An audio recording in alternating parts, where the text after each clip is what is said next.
All right, guys, we are here on bottle 6 for tonight's reveal. This one is a single barrel. You should be able to find it. It is a pick, so obviously that part will vary, but this is definitely one that you can find on the shelves. And what I could find, and correct me if I'm wrong, if somebody in the group has something different on this, but I have 70 corn, 16 wheat, and 14 barley. So a little bit different mash bill than maybe some of them that we had the last couple of weeks. So this one comes in at 111.4. On the nose, some of the notes they talk about are marshmallows, creamy caramel, and s'mores. And so I definitely think some of those you might be able to pick up subtly. I don't think there's very strong notes on the nose, but I do think there's some of those notes you can pick up on, especially the s'mores, the marshmallow type of combo for that. So on the palate, they list some. I think some of them are more than others. Maybe when you think about it, there's some that you can get. Chocolate, stone fruit, I definitely think was a little bit on here. Fruit ice cream, caramel, apple, did not get any of that. Cinnamon bread, I think you can get there on some of it. And then coffee wasn't there for me on it.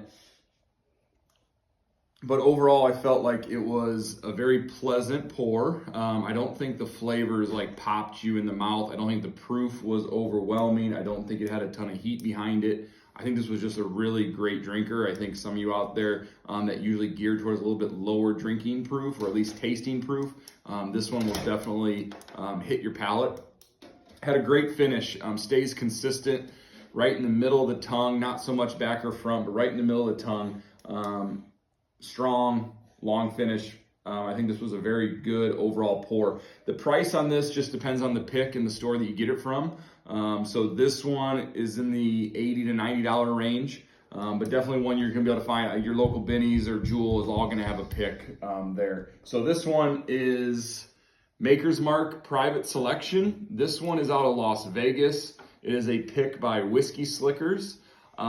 Maker's Mark has a lot of the same mash bills. They make one consistent bourbon most times. And so for me, what they change on it is the different toastings, the different staves. So this one, I'll read it off quick just so you have it. It has 1 seared French, 2 Maker's 46, 5 roasted French, and 2 toasted French. So overall, I think this is a very consistent bottle for $100, under $100, I should say, and one you can find. I think it's one you pass up a lot just because you see Makers everywhere. But if you get the right combination, I think they do a great job, and I think this is one of those. So bottle 6, over halfway. Cheers.